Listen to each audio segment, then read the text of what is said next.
barusan. manusia. Kenapa Allah dan manusia? Karena Allah mengambil tubuh manusia.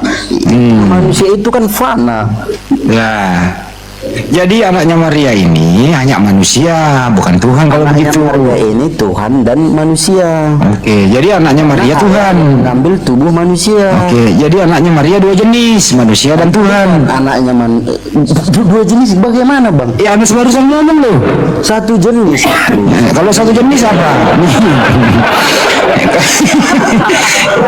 Kalau satu jenis, pilih nih. Kalau satu jenis, A manusia, B Tuhan. Yang mana satu jenisnya? Yesus. Oke, Yesus itu tidak bisa dipisahkan. Apakah dia manusia atau Allah? Yesus itu adalah manusia dan Allah. Iya, artinya anaknya Maria dua jenis, manusia dan Tuhan.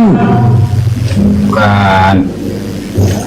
Ikuti dulu konsep abang. Oke, dua jenis. Bukan konsep saya, lu sendiri yang ngomong. Manusianya yang diperanakkan Maria, manusianya, bukan rohnya. Berarti buset, masa Bunda Maria tidak anaknya bukan rohnya Yesus, kan di dalam diri anaknya. Kan Yesus Di dalam diri Yesus kan roh Allah, Bang. Dia berarti anaknya Maria juga itu. enggak lah. Loh, masa Maria anaknya mayat? Kan Yesus hidup karena ada rohnya. Kan udah dibilang Maria mengandung bukan berdasarkan perkawinan. Iya, paham itu. Paham itu kita. Ini kan sudah di dunia nih, dirawat oleh Maria nih. Nah, Kan semua yang keluar dari kandungan Maria adalah anaknya Maria, betul nggak? manusianya, bukan rohnya. Loh, di dalam kandungan Yesus punya roh nggak di dalam kandungan? Punya. Itu anaknya Maria nggak dalam kandungan Maria? Bukan, rohnya bukan. Masa di dalam kandungan Maria bukan anaknya Maria? Gimana sih, bro? Waduh. Manusia. Terus itu anak siapa?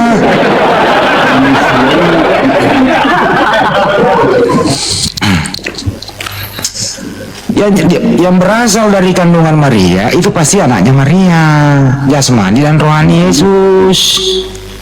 Manusia memang anaknya Maria. Lama-lama ini HP nih gue banting juga nih, nanti rusak HP saya nih. Kalau menyimpan yang terputar itu Bikin pertanyaan itu yang bingung. jawabannya seperti yang sama. Yang bikin pertanyaan bingung ya Pak Robert ya. Pak ini sedang memberikan pelajaran, mengetes. Enggak, ini kan memang ini faktanya loh ya. Faktanya itu semua manusia di muka bumi ini kalau dia berakal pasti mengatakan Maria pernah hamil 9 bulan mengandung. Nah, isi kandungannya itu Yesus. Yesus itu punya jasmani dan rohani. Nah, semua yang berasal dari kandungan Maria adalah anaknya Maria. Yesus waktu dilahirkannya di bayi punya jasmani dan rohani. Artinya semua yang ada dalam diri Yesus anaknya Maria. Betul apa betul? Tidak, hanya manusianya yang diperanakkan Maria. Betul. Jadi Bunda Maria tidak pernah mengandung Yesus dalam keadaan Yesus punya roh. Manusianya saja yang diperanakkan Maria. Berarti Bunda Maria hanya mengandung mayat. Nanti setelah bayi keluar baru ditiupkan roh, hidup tuh bayi, begitu. Bukan mengandung mayat, mengandung manusianya. Yang manusia Yesus dalam kandungan ada rohnya enggak? Ada roh Allah Bapa. Ini berarti yang keluar dari kandungan Maria itu anak Maria, betul? Manusianya, tidak rohnya. Lo kok bisa sih? Lo kok bisa Maria punya anak jasmaninya saja, rohaninya enggak? Kan Yesus itu keluar dari rahim Maria bukan berdasarkan perkawinan. Ya siapa bilang dia kawin, enggak juga toh? Itulah.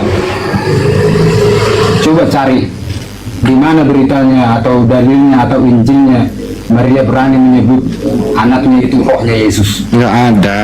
Kita juga paham Maria itu mengandung tanpa berhubungan, dia wanita suci kok. Iya. Coba di mana dalilnya bahwa Maria berani mengucapkan sekali saja bahwa rohnya Yesus itu anaknya. Oh, ya udah kalau begitu anaknya Maria hanya jasmaninya Yesus saja, oke? Ya, Rohnya tidak ya? tidak. Ya udah kita lanjut ya. Lanjut. Sekarang ini Yesus di surga itu masih anaknya Maria nggak? Apa Pak? Yesus di surga sekarang ini masih anaknya Maria? Yesus di surga masih anaknya Maria.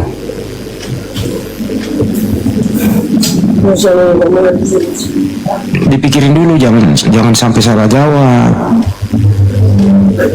Yesus di surga itu masih anaknya Maria atau bukan lagi anak Maria? Bukan. Hah? Anaknya Maria. Bukan lagi. Bukan. Ya terus anak Maria sekarang ada di mana? Hilang. Dagingnya saja anak. Karena Iya, sekarang kan Yesus ini kan Yesus naik ke surga sama dagingnya atau tidak? sama daging. Ya, berarti Yesus di surga masih anaknya Maria, betul? Dagingnya bukan rohnya. Iya, anaknya Maria di surga, betul? Ya betul, manusianya. Nah, manusianya. Sekarang yang di surga ini yang mana? Yang Tuhan? Anaknya Maria atau Bapak? Anaknya Maria yang dengan roh Bapa. Lo kan roh Bapak tetap di surga. Roh Yesus lain, roh Bapak lain. Gimana sih, bro? Nggak ada itu yang bilang beda. Kan dari Beda lah. Roh Bapak tidak pernah kemana-mana. Sudah dijelaskan tadi sama Jibril bahwa firman Allah menjadi manusia. Ya sekarang di surga ini yang berkuasa siapa? Udah itu aja. Yang berkuasa siapa? Allah Bapa. Bukan Yesus. Secara manusia bukan Yesus, tapi secara roh Yesus. Ini kamu nih ngomong kayak enggak ini, bro, kayak sakit nih. Mana sih? Sakit. Saya nggak sakit bro. Jadi jadi Yesus di surga Tuhan atau tidak? Kalau bagi umatnya Tuhan. Oh, berarti Tuhanmu anaknya Maria.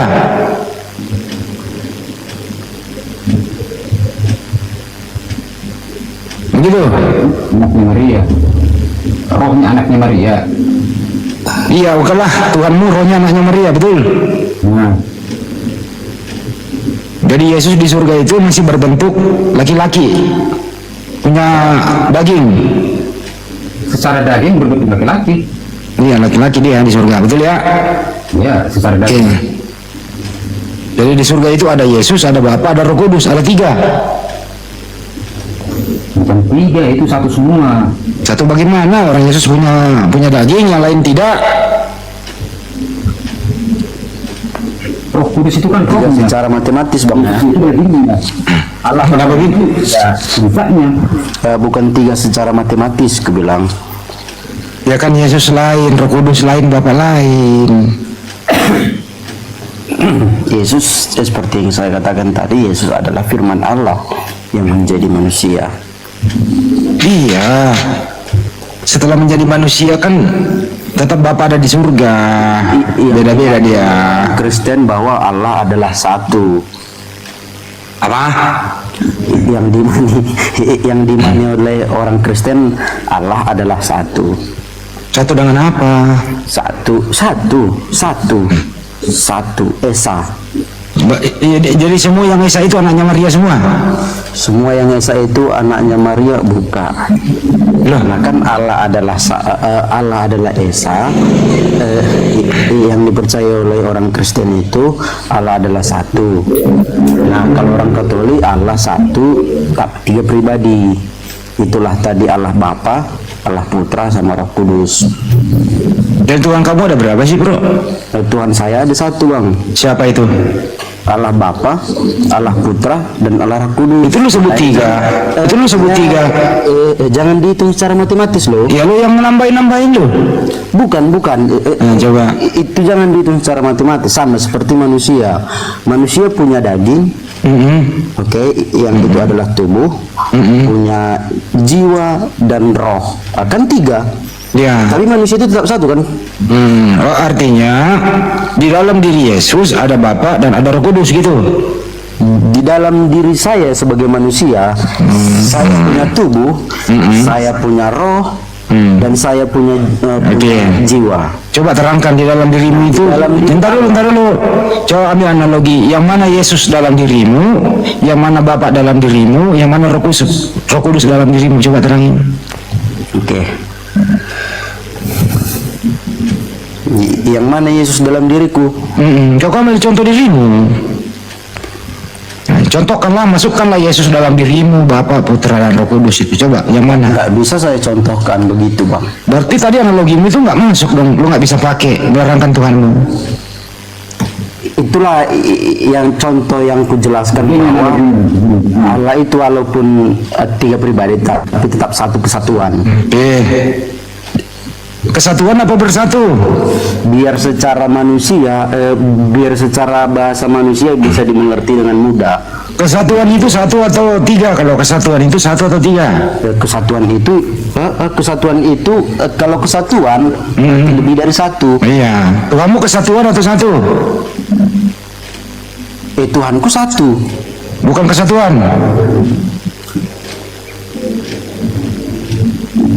Tuhanku satu, Bang. Nah, kalau satu yang mana? Bapa, Putra, atau Roh Kudus? Yang mana kalau satu? Yaitu adalah Allah Bapa, Allah Putra, dan Allah Roh Kudus. Itu tiga.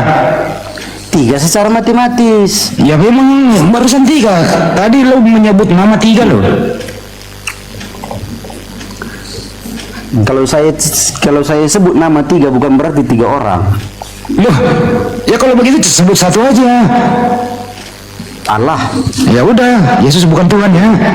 Kenapa? Ya tadi menyebut satu Allah. Allah, iya kan Allah Allah Bapa, Allah Putra, dan Ya lu bagi tiga. Abang kan tadi kan mengatakan bahwa aku sebut satu aja. Aku sebut satu. Berarti ada yang gugur. Astagfirullahaladzim. Kita, Bang. Serius. Memang gak nyambung karena tiga lu jadiin satu. Gua kasih contoh ya. Ini pakai data sekarang nih, saya serius nih. Oke. Dengerin baik-baik. Oke, Bangku. Lu pernah baca nggak Matius 3? Matius 3. 13 sampai 17. Itu waktu itu Yesus dibaptis. Nggak usah buka. Sini, Bang, apa sih?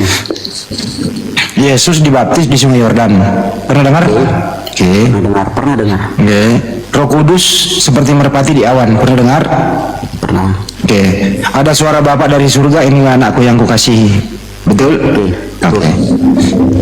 Itu ada 3 oknum berbeda tempat, betul? Ada 3 oknum berbeda tempat. Iya. Satu di bumi, satu di awan, satu di surga, betul? Bukan 3 oknum, 3 pribadi. Oke. 3 pribadi berbeda tempat, betul? Oke. Satu pribadi di 3 tempat. Berbeda tempat, satu di Sungai Yordan, satu di awan-awan, burung merpati, Roh Kudus, ada suara Bapa dari surga, betul? Betul. Pertanyaannya, dengerin dulu. Dengerin. Berbeda tempat. Iya, satu pribadi di Bukan, biar aja dulu, biar. Berbeda tempat nggak, Bin? Berbeda tempat. Ya, oke. Kalau berbeda tempat, yang mana Tuhan yang asli? Dengerin, kalau berbeda tempat, yang mana Tuhan yang asli? A, yang di Sungai Yordan, B, yang di awan-awan, C, yang di surga. Yang mana Tuhan? kebetulan Tuhan. Hah? Yang mana Tuhan dengan menunjukkan bahwa ada orang yang di 3 tempat, yang mana yang asli? Keliru itu kalau ditujukan kepada Yesus di bumi, dibaptis. Roh Kudus ada di awan-awan, beda tempat. Bapa ada di surga, beda tempat. Satu di surga, satu di awan-awan, satu di Sungai Yordan. Pertanyaannya, yang manakah Tuhan yang asli di antara ketiga yang tadi? Allah 3 pribadi. Lo kok lagi? Kan itu tadi Allah Bapa, Allah Putra, dan Allah Roh Kudus. Berarti tiga Tuhan. Bukan 3 Tuhan, satu Tuhan. Orang berbeda tempat itu. Enggak nyambung kita, Bang. Terus abang menghitungnya secara matematis. Ini kenyataannya begitu. Bukan kenyataannya, Bang. Abang, saya ulang ya. enggak perlu diulang. Oke, enggak perlu diulang. Ulang ya. Yang dibaptis Yohanes itu Tuhan atau bukan? Tuhan Dagingnya manusianya. Ulangnya. Nggak dulu. Yang dibaptis Yohanes Tuhan atau bukan? Tuhan. Tuhan. Roh Roh Kudus seperti merpati Tuhan atau bukan? Tuhan. Tuhan. Bapak di surga Tuhan atau bukan? Tuhan. Berapa Tuhan? 3. Satu. Loh kok satu? Satu, 3 pribadi. Itu tidak nyambung kita loh bang, serius nggak nyambung. Ini ya, ada Tuhan di bumi berbentuk manusia satu. Jangan Ada, dengerin dulu, dengerin. Itu cara matematis. Ya memang kenyataannya matematis itu loh terjadi kok. Ini kenyataan yang ada. Enggak Dengerin terakhir dari saya, mau pusing saya nih. Dengerin ya, ini terakhir nih ya, dengerin. Yesus di bumi berbentuk manusia dibaptis, dia juga Tuhan. Satu. Tempat ke satu. Nah, satu ya di bumi ya di Sungai Yordan nih, catat. Di awan ada Roh Kudus burung merpati. Di awan 2 burung merpati. Wah, tempat kedua. Udah beda nih, ada manusia, ada burung merpati, ada suara di surga hanya roh. Jadi ada satu hanya roh di surga, ada burung merpati, ada berbentuk manusia. Pertanyaannya, apakah ketiganya ini Tuhan atau hanya satu Tuhan? Satu Tuhan. Yang mana yang Tuhan? Tiga-tiganya. Tiga itu.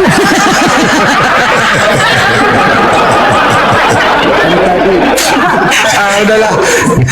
Tadi host, aku minum dulu kok, minum kopi campur minyak rem. Jangan bang, nanti mati. Jangan.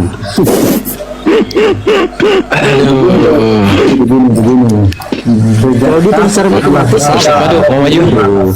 Satu dulu, aku maju ya. Aku nyawa. Deng Hendy, izin maju ya. Inilah entahlah apa itu abang itu mau menjadikan Yesus Tuhan atau enggak gitu loh. Biasanya kan yang dibawa, ini kan saya mau mencari paham nih. Biasanya orang Kristen yang dibawa Yohanes 1 butir 1 awal mulanya adalah firman. Firman bersama-sama dengan Theos dan firman itu Theos, betul? Betul? Oke. Betul enggak? Yohanes itu kan. Iya. Aku kan sesuai nih, sesuai yang tertulis. Langsung lompat. Hah? Nanti berapa tadi? Yohanes 1 butir 1. Yohanes 1. Butir 1. NRKN Hologos Nah, Prostantion Tronteon. Hologos. Jangan bahas hologos lagi Pak Robert ya. Jangan. Soalnya hologos sudah ada itu, hologos. Udah, jangan. Nah, ini. Kemudian langsung lompat tuh. Yohanes 1 butir 14. Bilangnya firman itu telah menjadi manusia, betul? Wah, langsung ngopi semua Pak Robert. Gimana nih? Tumben ada Kristen enggak hafal dengan Itu dia. ayat-ayat pilihan itu Pak Robert. Dikira aku nipu Pak Robert. Gimana Pak Robert? Ya benar. Yunaninya seperti itu. NRKN Hologos. Hologos Kai kan. Hologos Prostantion. Kai Theos and Hologos. Nah, Betul kan? lanjut. Saya lagi mau dengar saudara-saudara saya yang dua ini sedang mempertahankan iman. Kata Pak Robert, saya mau mendengar. Kata Pak Robert gini, saya mau mendengarkan saudara saya ini main sirkus. Enggak, mereka sedang ini kan Mau naik kelas. itu istilah saya itu jangan Mereka mau naik kelas. ini suaranya Aku si singgung. ya Aku suaranya si madu. oh iya saya pikir atau si Jibril. Enggak. Lanjut. Nah, mereka kan tadi lagi digoreng, tapi saya lihat berhasil. Bagus. Berhasil apa? Berhasil digoreng. Gini, Bung Andi ini ahli menggoreng. Dia 30 tahun jadi tukang goreng. Bang PUBG, hati-hati. Bentar. Jangan. Minyak rem. Waalaikumsalam. Assalamualaikum Bang Jibril. Ya gini. Kan udah dibilang Yohanes 1:1 awal mulanya adalah firman. Nah, gitu ya. Kemudian lompat Yohanes 1:14 firman itu telah menjadi manusia, betul? Nah, sekarang kutanya. Logos sarp egeneto. Kemudian telah menjadi daging gambar Robert ya, benernya ya? Iya ya. Ya bunyinya kai hologos sarp egen. Ya. Nah, kemudian ketika Yesus itu disalib, yang disalib itu firman apa daging? Nah itu dulu. Disalib itu firman atau daging? Kok dipisah? Oh, ketika daging disalib, firman juga ikut disalib. Jawabnya 1 Petrus 3 ayat 18. Baca aja 1 Petrus 3 ayat 18.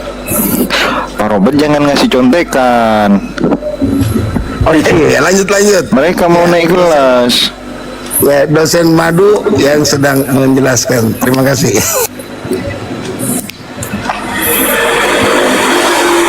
Dimana ketika disalib, waduh. Ketika disalib, yang disalib itu firman apa daging? Nah, itu dulu. Ya daging lah. Firman tidak ikut ya Ustaz Arif ya. Kan sudah menjelma kan, menjadi daging kan. Pasti dagingnya sudah itu kan. Ayo. Mulai, yuk. Ketika Yesus disalib, yang disalib itu firman apa daging? Nah itu.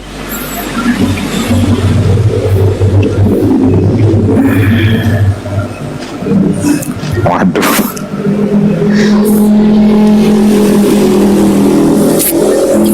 Ayo. Kok lama amat jawabnya si Bogar? Ya, bukan firman. Bukan. Nah, berarti Yohanes 1:14 yang benar, firman itu telah menjadi daging, apa daging itu telah diisi firman? Yo, jawab lagi. Firman yang menjadi daging. Nah, firman yang menjadi daging. Kasih analogi sekarang. Adam itu ada diciptakan dari debu dan tanah, betul? Ya. Nah, dari ujung rambut sampai ujung kakinya Adam itu jelmaan dari debu dan tanah, betul? Betul nggak? Ya jelmaan dong. Dari debu dan tanah.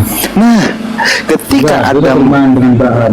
Oke, diciptakan dari debu dan tanah, kemudian dari ujung rambut sampai ujung kaki itu adalah debu dan tanah yang diciptakan sebagai manusia, betul?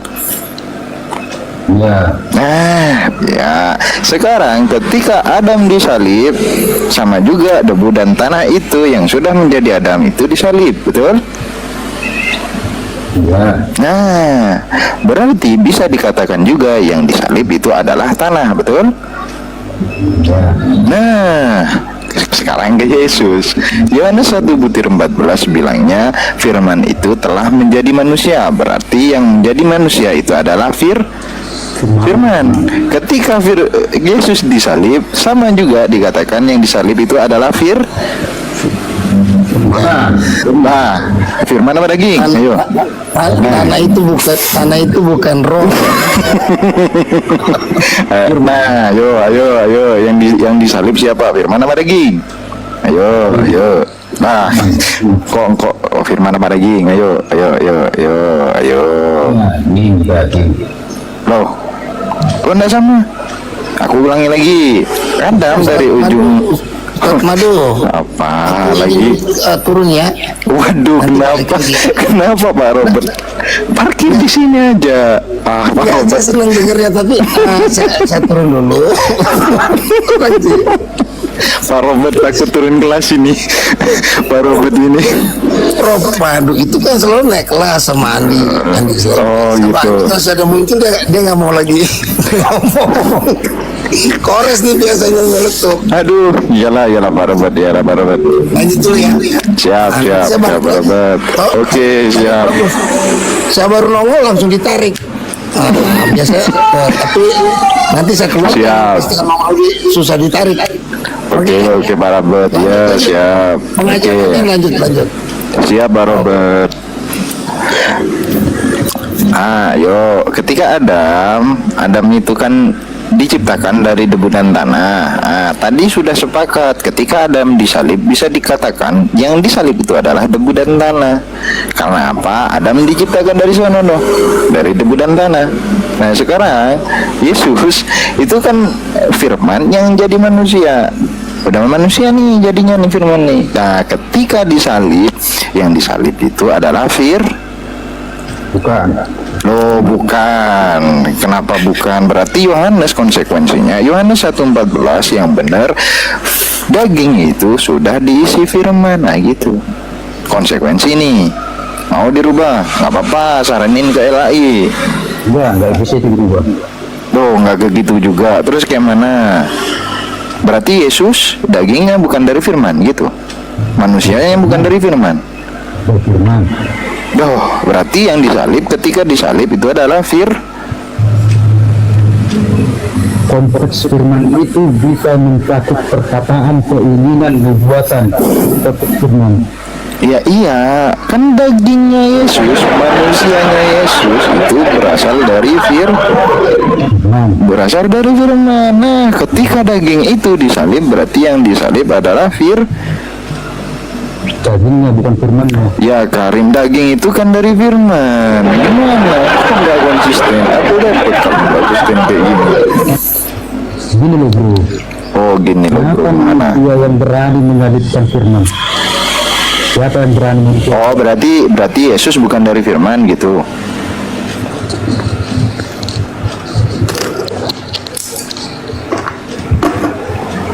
Ayo mikir lagi. Berarti manusianya Yesus bukan dari firman gitu. Apa tadi bro? Itu sering. Berarti manusianya Yesus bukan dari firman gitu. Kan dulu saya bilang firman itu mencakup perkataan, nubuat dan keinginan Allah Bapa. Yohanes 1:14 bunyinya kayak mana? Saya iya bukan firman dari manusia. Iya, berarti manusianya Yesus itu dari firman. Ketika manusianya Yesus disalib, berarti yang disalib adalah Daging. Firman. Oke, firman. Nah, gitu dong firman. Betul ya? Ya karena firman menjadi manusia kan. Kepro dong, kepro tuh. Kepros. Nah, otomatis Anda kalau mengatakan firman yang disalib, Anda langsung auto jadi Yohanes. Mau jadi Yohanes? Tapi sulam dong, jadi Yohanes dong. Di sini ada gereja Yohanes namanya Herdi Malikil Amalak namanya tuh.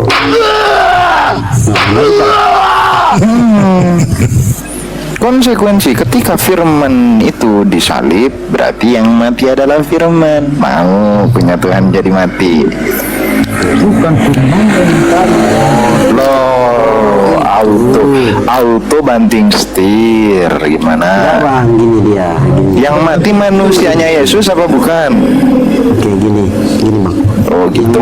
Itu adalah manusianya Yesus. Pernah mati. Manusianya Yesus berasal dari mana? Manusianya Yesus berasal dari Allah. Dari firman dong. Dari Iya, firman dong. firman.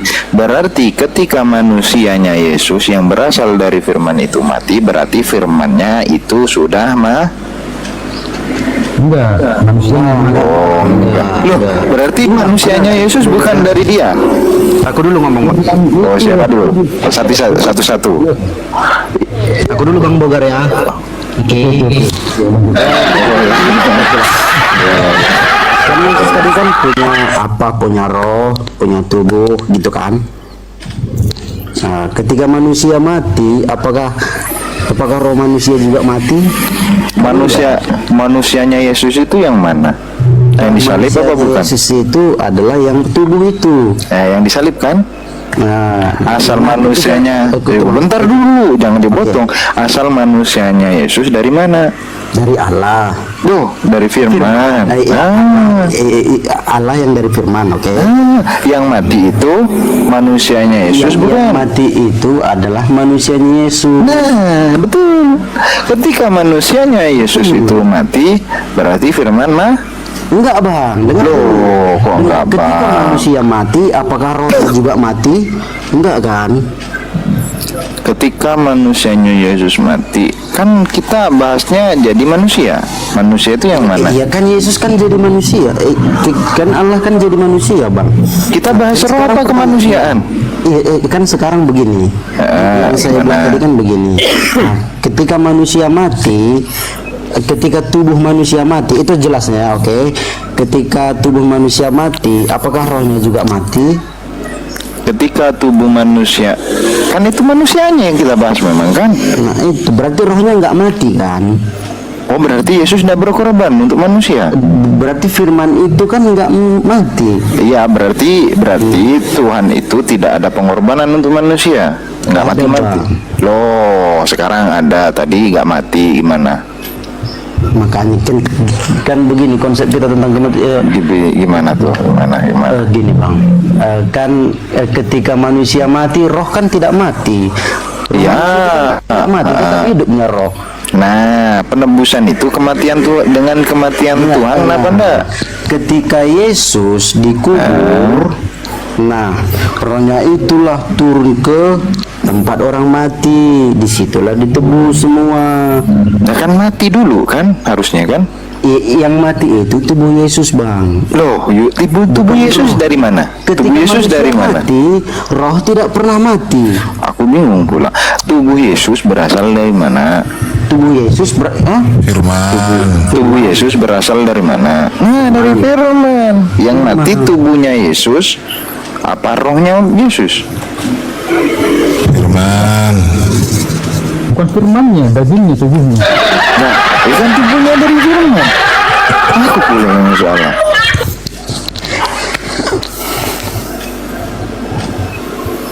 Ketika manusia mati, rohnya nggak mati loh, Bang.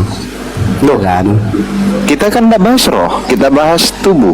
Nah, itu dulu. Ketika manusia mati, Ya enggak dulu lah. Di situ enggak bahas roh-rohan. Kita bahas manusia.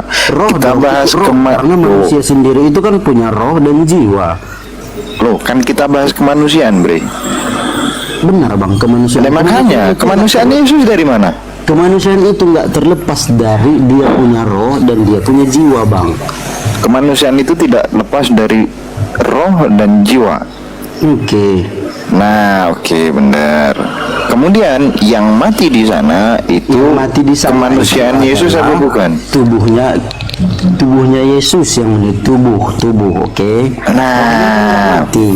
berarti tubuh Yesus bukan dari firman. Tubuh Yesus bukan dari firman. Ya, tubuh Yesus bukan dari firman. Enggak lah. Oh, enggak. Berarti Yohanes 1:14 Yesus itu firman itu telah menjadi manusia. Itu salah. Firman telah menjadi manusia. Enggak dong. Enggak salah. Enggak salah. Nah, kalau kita bicara tentang manusia, tubuh ikut enggak? Ikut. Tubuh mati enggak ketika disalib? Ketika disalib tubuh mati. Nah, mati. Tubuhnya dari mana?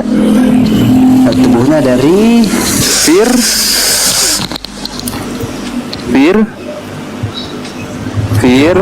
firman. Yang mati itu adalah Firman itu adalah firman yang jelmaan dari enggak. enggak lagi. Enggak begitu konsepnya, Bang. Loh, gimana lagi? Kok Gimana diubah? lagi? Ketika firman menjadi manusia, Oke, itu tadi menjadi Yesus ya. Oke. Ya, menjadi manusia jadi tubuh kan? Yesus itu punya roh Allah.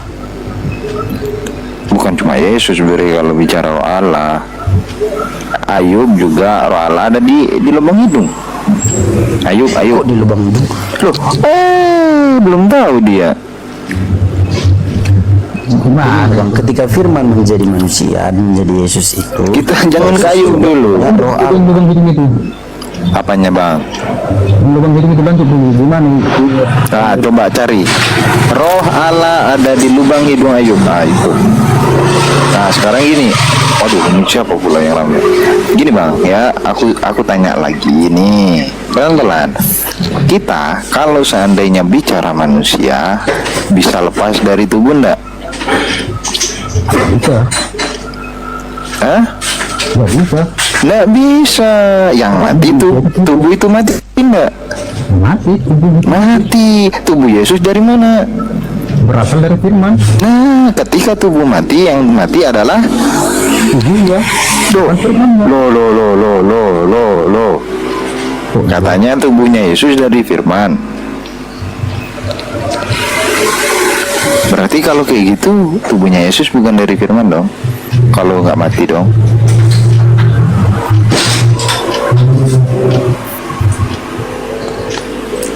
Tubuh. Ayo, kemana?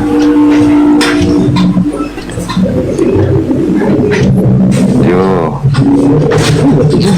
tubuh ya. Padi Sugi.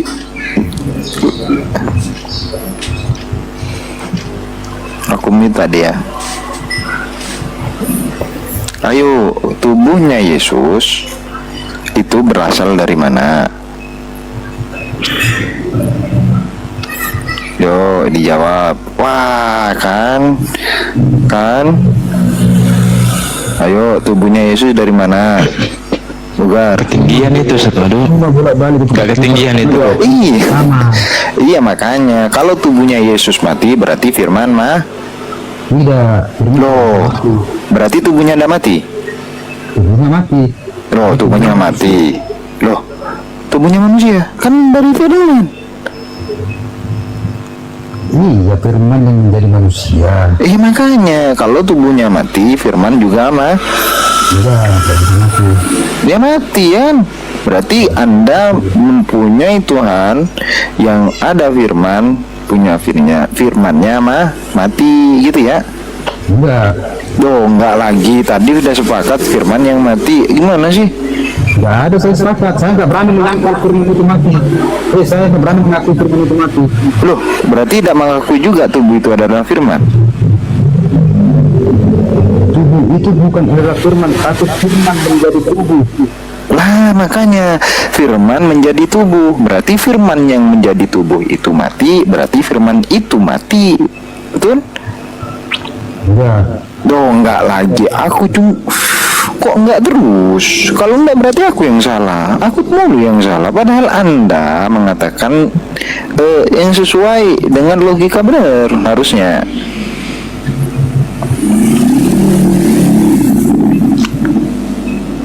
Anda punya kulit, sekujur badan punya kulit ya. Ketika sebagian dari badan Anda menjadi tangan dan tangan Anda terputus, nah berarti yang mati adalah tangan Anda yang terputus itu, betul? Tidak usah begitu. Loh, Iya, saya mati. Oh, saya mati enggak? lah ini kan tidak bahas roh. Kita bahas roh apa? Bahas manusia sih? Kan kita Enggak, aku bilang Firman itu mencakup keinginan, mencakup niat, nubuatan, perkataan dan roh. loh. Terus manusia itu udah dianggap. Firman itu telah menjadi manusia, itu bagian dari Firman, bukan total. Ya udah gini aja, aku ndak totalin deh. Firman itu menjadi manusia yang tercangkup dari tubuh, jiwa dan roh. Berarti sebagian dari Firman itu mati gitu. Nggak bisa dibilang sebagian. Loh, Jadi nggak ada yang berarti kalau tidak sebagian berarti itu ndak mati, ndak jadi mati itu Firman. Bukan Firman, tubuh. Apa pula jadi tubuh tidak mati? Katanya disalib mati, sekarang tidak mati. Gimana sih, aku bingung pula. Keputus sudah saya kalau bilang firman itu mati. Loh, berarti keputus juga kalau mengatakan tubuh itu mati, karena tubuh itu dari firman. Bukan dari firman, berasal dari firman. Lah makanya kalau berasal dari, loh bukan berasal dong, namanya menjadi, gimana sih? Iya, kan Ya udah kulit-kulitnya Yesus, rambut-rambutnya Yesus, kaki-kakinya Yesus, itu berasal dari firman. Yakni apa firman itu? Firman itu dari Tuhan. Berarti sebagian dari firman itu telah menjadi tubuh, sebagian jadi roh, sebagian jadi jiwa. Roh dan jiwa anggap tidak mati, tapi tubuh mati. Berarti sebagian firman mati, betul? Ini juga kapan sih firman bisa mati, Bro? Hah? Gimana? Tidak kapan sih firman bisa mati? Loh, kan jadi tubuh. Firman kan jadi tubuh enggak? Iya, Nah, tubuh mati enggak? itu mati. Ya udah loh. Kita kalau bicara tubuh ya harus secara kedagingan, enggak ada. Kita bicara tubuh secara kerohan itu enggak ada. Iya, kalau tubuh itu dari firman, berarti bahan baku tubuh itu firman juga. Firman yang menjadi tubuh. Ketika tubuh itu mati, berarti firman yang jadi tubuh itu mati. Konsekuensi logisnya kayak gitu, Bang. Enggak bisa. Loh, kok enggak bisa? Ketika tangan Anda yang satu terputus dari Anda dan tangan Anda itu berasal dari Anda, berarti sebagian dari tubuh Anda itu mati, betul? Dagingnya mati. Ya, loh, kok dagingnya? Tangan-tangannya juga mati, sebagian dari Anda juga mati. Begini, Bro, misalnya tangan saya patah, Begini pula. misalnya tangan saya patah gitu, dan kemudian saya meninggal, kembali menjadi roh. Di dalam roh saya itu kan itu masuk lengkap semua itu. Ya kan kita bicara tubuh, nggak bicara roh. Dari tadi kita bicara tubuh, bicara daging. Firman itu telah menjadi manusia, telah menjadi daging. Iya. Berarti dosanya Mas Pogar ini selama ini ditebus oleh Firman kedagingan yang ya. mati. Loh, firman yang mati. Firman yang mati jadi bukan ditebus daging. oleh Tuhan, bukan? Enggak, ya ditebus oleh Tuhan. Yang Tuhan sebagian firmannya mati gitu, Satarif. Jadi sebagian dari Tuhan itu mati. Hah? Gimana? Tidak ada itu dibilang dosa manusia ditebus oleh Tuhan, tapi ditebus oleh Yesus. Lah iya ditebus oleh Berarti sih. Yesus itu bukan Tuhan ya? Oh iya. Secara manusia, Secara manusia itu firman. Aku ikut abang lo. Aku nggak nyangkal sama sekali lo yang tertulis lo. Kenapa abang itu menyangkal yang tertulis? Kenapa sih bang? Apa salahnya kitab abang? Abang ngomong A, kitab abang ngomong B. Abang lari ke selatan, kitab abang lari ke utara. Kapan nggak? Anda itu kapan mau ketemu berdua? lari. Baik. Berulang pun ditanyakan, jawabannya akan tetap sama. Alkitabnya bang ngomong firman itu jadi manusia apa menjadi ruh? Saya bilang, firman itu bukan mencakup hanya satu golongan. Firman itu bisa perkataan, bisa niat, bisa perintah, bisa membuat. Oh ya udah. Terus tubuh Yesus dari firman itu apa enggak? Ya, berasal dari firman. Konfirmasi sudah. Abang bilang sendiri, bukan aku yang menyimpulkan tubuh Yesus dari firman. Berarti kalau tubuh Yesus mati, firman itu juga mati yang jadi tubuh tuh. Tidak bisa saya bilang gitu. Loh, kenapa nggak bisa? Kita pada bisa kok. Abangnya nggak bisa. Itu tertulis kan? Karena kepercayaan kita beda, bro. Jadi, Loh, pertanyaan. Ginilah bang. Tunjukkan pada saya bahwasanya apa yang saya simpulkan itu keluar dari Alkitab abang. Ada enggak? Perkataan saya lari dari Alkitab apa enggak? Lari. Mana yang lari? Wah, baru naik. Anda tadi dari pertama sudah sangat amat keliru. Apa yang Selalu keliru? mengatakan tubuh Yesus dari firman. Mana ada orang Kristen mengenal tubuh Yesus dari firman. Tubuh Yesus berarti itu dari Bunda Maria. Kemanusiaan Kristus itu didapatkan dari Bunda Maria, dari kemanusiaan Bunda Maria. oh berarti Yohanes Dari 1 firman. Yohanes 1:14 kayak Soalnya mana itu? saya dari tadi lewat kaget mendengar pertanyaan itu. Bingung saya dengan kalian. Mungkin teman-teman saya. Yohanes 1:14 itu loh, Bang. Yohanes 1:14 kayak apa Nah, itu? Yohanes 1 ayat 14. Coba dibaca dengan baik. Pengertian kalian tidak seperti yang dimengerti. Baca dulu. Baca dulu baru Saya kita baca, saya orang Kristen, bagaimana saya nggak baca? ya udah baca dulu baru simpulin. Coba Anda baca. Saya mau lihat kalau Anda punya bacaan benar. Loh, aku pula yang disuruh lihat, Deng. Di mana sih? Sini. Firman telah menjadi manusia. Pertanyaan, yang menjadi manusia firman atau jagung? Nah, itulah kesalahan kalian. Lo kok kesalahan? Cara Baca. pandang kalian. Saya jelaskan. Saya ulang kembali. Iya. Saya ulang kembali. Izin Pak Madu ya. Siap. Ya, firman telah menjadi manusia. Pertanyaan, yang menjadi manusia adalah A. Firman, B. Alek. Silakan jawab. Diulang kembali, penegasan. Juga miodnya, bang. Yohanes 1:14, firman telah menjadi manusia. Pertanyaannya, yang menjadi manusia adalah A. Firman, B. si Alek. Jawab. Buka lamiknya di situ dijawab. Hanya jadi orang jangan sok pinter. Orang bunyinya seperti itu dibilang pemahaman. Itu bunyi ayat seperti itu, bukan pemahaman itu. Naik Pak De, aku dibilang Alkitabiah Pak De. Wah, belum tahu loh lawan noten. berjalan. Pak De mau maju Pak De? Males nggak level. Oh, Lanjut level. Siap. Buat Lanjut mainan aja sini Pak De, buat mainan. Tahu ada yang berat Pak De maju. Panggil dia Bang Madu, yang menjadi manusia firman atau si Alek? Yohanes 1:14. Kalau sesuai ayat sih Deng, aku jawab firman nih. Sesuai ayat ya, aku nggak nyimpulin, sesuai ayat aja. Coba tanya dia. Coba. Kita moderatorin dia antara datanya, antara Bible-nya dengan dia, coba. Moderator ya, berarti dia menggugat Bible-nya dia Deng. Atau Pak Bogar dulu. Pak Bogar, Yohanes 1:14, firman telah menjadi manusia. Pertanyaan, yang menjadi manusia adalah A. Firman, B. Alek. Yang mana menjadi manusia, Pak Bogar? Firman. Firman, pinter, nggak melawan data. Lautan, silakan Lautan dijawab.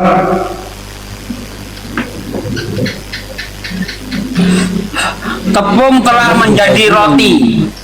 Rotinya basi, tepungnya ikut basi enggak Bang Andi? Ikut lah, basi dong. Masih dong. Itu akal sehat. Kalau firman sudah menjadi manusia, manusia mati, firmannya nggak mati, itu penipuan. Bukan penipuan Pak D, 378. Sama aja ya 378 sama penipuan ya? Sama. Gimana ceritanya firman bisa mati? Loh. Allah. Kalau firman nggak bisa mati, jangan jadi manusia. Oh, gini aja Pak De, kita ikutin aja. Kalau firman tidak mati berarti manusianya Yesus tidak mati. Mau mana? Analoginya, tepung telah menjadi roti. Roti itu basi. Tepungnya ke basi enggak? Sila, orang udah jadi roti kok. Gimana? Akal dipakai dong. Tepung nggak bisa disamakan sama roti bro, kedudukannya karena firman itu Jadi panjang deh urusannya gara-gara makan roti nih. Nggak ngerti analogi dia Bang Andi. Wah. Itu analogi yang sangat keliru. Enggak Pak. Ntar Pak Lautan udah ngomong. Keliru karena analogi seperti itu. Ntar dulu, Lautan jangan analogi lo jawab, ini loh. Jangan analogi lo jawab. Dengerin pertanyaannya.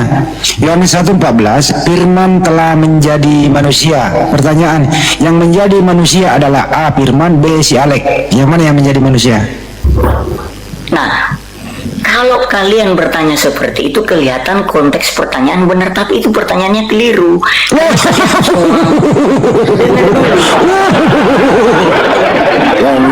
yang salah tiba-tiba daeng.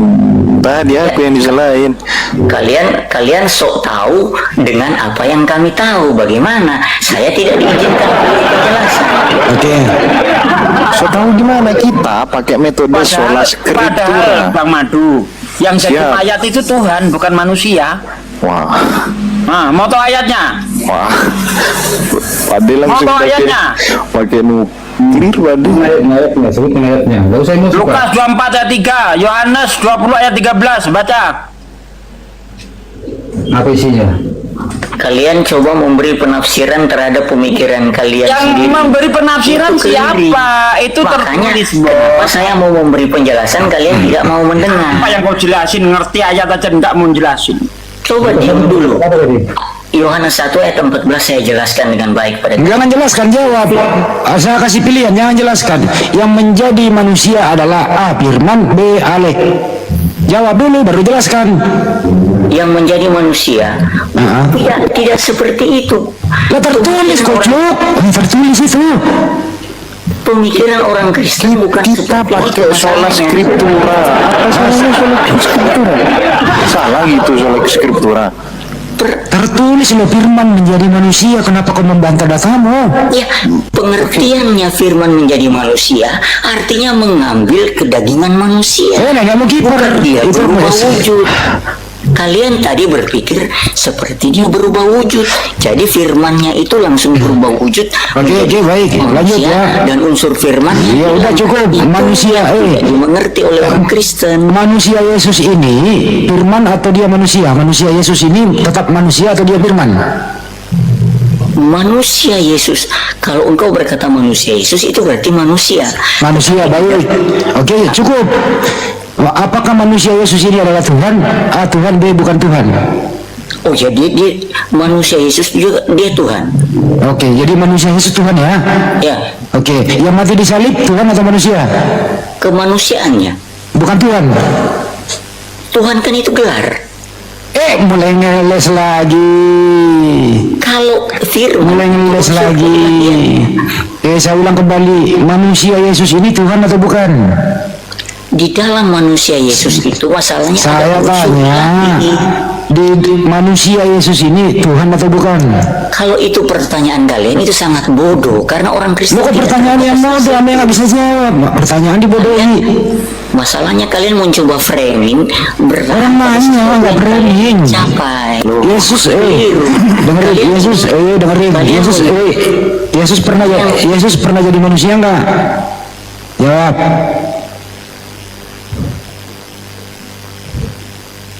Yesus itu di bumi manusia atau Tuhan dia? Jawab. Pertanyaan disalahin, so pinter. Kati-kati pertanyaan disalahin. Ya memang salah. Kalau benar pertanyaanmu, kita akan mengerti. Tapi Oke, ini saya kalian betulin kalau gitu, dengerin. Anaknya Maria itu manusia atau Tuhan? Bunda Maria, anaknya Bunda Maria itu adalah manusia. Oke, manusia udah cukup. Lu udah jawab, anaknya Maria adalah manusia. Siapa nama anaknya Maria? Jawab. Jawab, siapa anaknya Maria? Siapa nama anak Maria? Alek. Alek atau Yesus?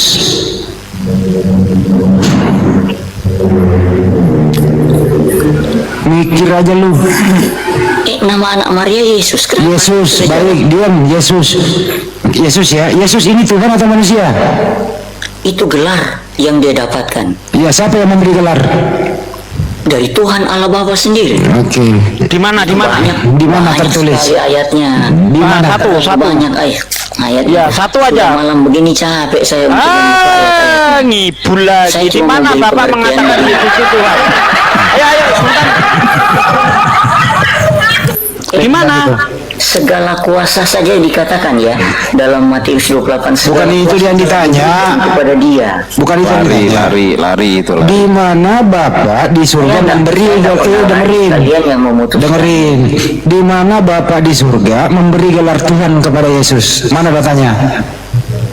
Segala kuasa kan di dalam Alkitab sudah dikatakan, segala kuasa telah diberikan kepadaku. Kalau begitu iblis juga Tuhan karena iblis diberi kuasa. Bagaimana? Bagaimana? Kalau begitu iblis juga Tuhan karena iblis diberi kuasa. Siapa? Iblis.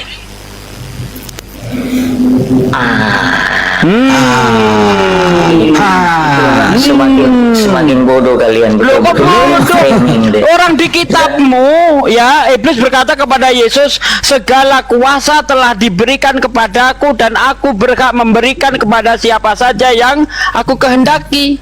Iblis diberi kuasa oleh Tuhan, berarti iblis Tuhan. Oke? Kuasa yang diberikan itu bukan kuasa seperti yang diberikan kepada Tuhan Yesus. Yang diberikan Yesus apa? Kuasa seperti apa? Kuasa yang menguasai alam semesta ini. Apa yang dikuasai alam semesta? Kapan Yesus menguasai alam semesta? Kapan? Artinya dia betul-betul berkuasa di dalam alam, di dalam karya. Kapan? Dalam Siapa? di bumi yang dia karyakan ini, di bumi yang diciptakan. Bagaimana dia berkuasa atas alam semesta kalau dia aja nyolong punya orang? Gimana biar dikatakan dia berkuasa? Ternyata kelas kalian cuma segini ternyata. Tidak ingin memberi kesempatan orang memberi penjelasan. Katanya Yesus berkuasa. Lebih hebat lagi iblis. Iblis mau memberi kekuasaan kepada Yesus. Sedangkan Yesus nggak pernah memberi kekuasaan kepada iblis. Dengar. Iblis berdasar kitabmu bodoh. Cuma apa kayak gitu. Iblis pernah memberi kekuasaan kepada Yesus. Yesus ditawari kekuasaan oleh iblis. Yesus tidak pernah memberi kekuasaan kepada iblis. Berarti iblis lebih hebat daripada Yesus. Di dalam Lukas 4 ayat 6, sebab segala kuasa telah diberikan kepadaku dan aku berhak memberikan kepada siapa saja yang ku kehendaki. Itu kata iblis kepada Yesus. Kapan Yesus berkata kepada iblis, segala kuasa telah diberikan kepadaku dan akan aku berikan kepada siapa yang ku kehendaki? Kapan? Hebat iblis. Setelah itu di bagian ayat selanjutnya itu kan dikatakan, enyahlah engkau penipu. Nggak ada kata penipu di situ. Ada kata penipu. Mana? Jangan nambah-nambah. Mana ada kata penipu di situ? Loh, kan pertemuan Yesus pertemuan Yesus dengan iblis kan di mana? Di mana ada kata penipu di situ? Di mana? Ada. Ayat berapa? Ayo kita baca yuk. Kitab mana? Ayo kita baca yuk. Jangan nipu di sini. Kau yang nipu. Di ayat mana? Ayat mana? Di situ dikatakan nyala kau penipu. Di ayat mana? Kita buka yuk. Di Matius pasal berapa tadi kau bilang? Ngerti pasalnya aja ndak nambah lagi. Karena kekristenan itu bukan bergantung pada kitab seperti kalian. Terus bergantung kepada siapa? Bergantung kepada pohon. Kepada pribadi Kristus. Bergantung pada konferensi meja bundar. Modal congor. Itu yang kalian salah. Kitabnya sendiri aja dipelintir. Coba tunjukin di mana Yesus berkata, nyala kau penipu. Di mana ayatnya yuk? Ada tunggu. Oke, kita tunggu. Kalau ada saya bayarin 5 juta. Saya ngesot 100 kilo. Baru ini. Saya bayarin, saya transfer cash 5 juta kalau ada tertulis segitu. Udah lu nggak usah ngomong, cari dulu. Gua kasih lu waktu 60 hari, 60 malam, 60 jam, 60 detik. Kalau ada saya ngesot 100 kilo.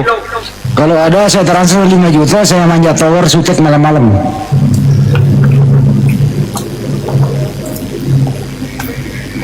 Dasar hotel nggak tahu Bible aja lu, ngarang aja lu. Mana? Nyala kau penipu di mana? Justru di situ gue nggak mau sebutin datanya ya. Nyala kau iblis. Nah itu bukan penipu di situ. Ya udah dikasih tahu aja lah di Matius Nggak usah. 4 lah. Jangan ya. Nggak usah. Sok keminter nih, nggak usah kita kasih tahu. Mana ayatnya? Udah dibantuin bang tadi. Kalau seandainya tanpa ada konsili Anda tidak punya Tuhan, nggak mau. Mana ada datanya? Nyala kau penipu. Gimana? Makan dulu bro, makan. Kalau soal kuasa, iblis lebih berkuasa kepada Yesus. Kenapa? Karena iblis mau memberi kuasa kepada Yesus. Di mana ayatnya? Lukas 4 ayat 6. Kata iblis kepadanya, segala kuasa itu serta kemuliaannya akan kuberikan kepadamu, sebab semuanya itu telah diserahkan kepadaku, dan aku memberikannya kepada siapa saja yang kukehendaki. Wah, iblis kekuasaannya melebihi Yesus. Sang sumber Yesus, kuasa. ketika ibu Zebedius datang, oh Tuhan, letakkanlah anakku kelak di kerajaanmu, yang satu di sebelah kananmu, yang satu di sebelah kirimu. Apa kata Yesus? Mengenai siapa yang duduk di sebelah kananku dan di kiriku, aku tidak berkuasa memberikannya, karena siapa yang berhak duduk di sebelah kanan dan kiriku sudah ditentukan oleh Bapakku. Hah? Di mana kuasanya Yesus? Ngarang. Di surga tidak berkuasa, di bumi nggak ada kuasa. Kalau memang Yesus di bumi berkuasa, dia tidak mati di tangan Romawi. Malah faktanya dia mati di tangan Romawi. Apa kuasanya? Justru Pak De, iblis itu pernah menguasai Yesus waktu Iya, Yesus betul. waktu Yesus dipindah tempatkan oleh iblis. Iblis memindah Sana tempatkan kemari. loh. Iya, Dia digotong. ngotong ke sana kemari itu. Ya. Kuasai oleh iblis Yesus. Terus pakai data lagi yang akurat, Yohanes 5:30, Yesus berkata, aku tidak dapat berbuat apa-apa dari diriku sendiri. Itu kuasa itu. Kuasa tidak dapat berbuat apa-apa dari dirinya sendiri. Di sini kalau ngomong hati-hati bos. Di sini orang-orang pakar Bible semua. Bahkan saya berani menantang pendeta mana yang sanggup debat dengan saya. Open camp tanpa buka Bible, tapi harus bisa menunjukkan ayat Bible. Ada yang sanggup melawan saya seperti itu? Wah, Anda hebat sekali ya. Wow, saya itu lebih hebat daripada orang yang ngaku punya Roh Kudus. Oke, saya jelaskan ini. Jadi jangan jelaskan mana datanya. Ayatnya dulu, ayatnya. Di Ayatnya mana dulu. nyalah penipu gitu? Mana ayatnya? Saya saya lupa tentang Ya nggak bisa lu diam. Lu diam. Roh Kudusmu nggak berguna, berarti bikin kamu lupa. Roh Kudus cara bekerjanya bukan seperti itu. Nah, seperti apa cara Roh Kudus? Cara Roh Kudus bekerja seperti apa? Maksud saya bukan begitu. Saya lihat ya di Matius 4 ayat 9, dan maka berkatalah Yesus kepada iblis ya, enyahlah iblis. Enggak ada penipu, itu salah lu. Nggak ada kata penipu, nggak ada. Enggak ada. Nggak, di sini nggak ada ya. Ya lu berarti lu salah tadi. Lu salah, cabut dulu. Ya saya cabut. Ya udah, ya udah lu salah. Kepadanya, enyahlah iblis. Berarti lu salah tadi, cabut dulu itu, minta maaf sama Kristen. Bilang saya maaf tadi salah merubah-rubah ayat. Bagi kami itu kekeliruan, karena kami bukan umat berkitab. Kami itu umat bertuhan. Bagaimana lu bertuhan kalau nggak punya kitab? Kitab itu adalah bagian dari pengejawantahan iman. Ya ilah. Maka teribu aja sama. Maka berkatalah Yesus kepadanya, enyahlah iblis, sebab ada tertulis, engkau harus menyembah Tuhan. Oke, Yesus menyuruh, wah, diam. Yesus menyembah iblis, ya. Yesus menyuruh iblis menyembah siapa? Menyembah Tuhan. Tuhan yang mana? Allahmu. Bukan Yesus. Dan ini kan ayatnya. Iya, udah. Engkau harus menyembah Tuhan, Ya. Allahmu. Oke. Dan hanya kepada Dia saja. Oke. Siapa itu? Berbakti Siapa itu yang harus disembah kata Yesus? Tuhan. Siapa Tuhan siapa? Allahmu. Bukan dunia. Engkau Bukan dunia. harus menyembah Tuhan Allahmu. Bukan Yesusnya yang disembah. Yesus itu adalah Tuhan dan keilahian. Dia mulai ngaco lagi, Pak De. Mulai ngaco lagi dia. Padahal Itu di situ Yesus itu bohong itu Bang Andi. Coba Anda carikan saya di mana ada tertulis iblis disuruh menyembah Tuhan. Nyala iblis sebab ada tertulis engkau harus menyembah Tuhan Allahmu dan hanya kepadanya sajalah engkau berbakti. Coba tunjukkan ayatnya di mana ada tertulis iblis disuruh menyembah Tuhan. Ya ini tadi. Sebab ada Itu tertulis. kan mengutip berdasarkan kutipan Yesus di situ. Yesus itu mengutip ada tulisan. Nah, itu tulisannya di mana? Ulangan 6 ayat 13 bisa lihat. Itu kepada orang Israel, bukan kepada iblis. Lah. Di situ iblis yang diperintah. Nyala iblis sebab ada tertulis engkau harus menyembah Tuhan Allahmu. Di mana ada perintah iblis disuruh menyembah Allah. Itu yang saya tanyakan. Kalau Tertulis di ulangan mana? 6 ayat 13 itu perintah Tuhan kepada orang Israel. Orang Israel bukan iblis. Jangan kau samakan. Tuhan sendiri yang mengutip itu karena bagian-bagian dari firman. Itu salah kutip. Masa Tuhan salah kutip? Loh Tuhan, kalau mau bilang salah kutip, Quranmu yang paling banyak. Bentar. Saya tanya. Itu yang diperintahkan menyembah Tuhan Allah itu siapa di ayat itu? Iblis disuruh menyembah Tuhan Iblis. Allah. Bayangkan. Oke, yang diperintah adalah iblis. Maka ayat yang dikutip itu harus perintah kepada iblis. Nyala iblis sebab ada tertulis engkau harus menyembah Tuhan Allahmu. Pertanyaan saya, di mana ada tertulis iblis disuruh menyembah Tuhan Allah? Ayo, sini mana?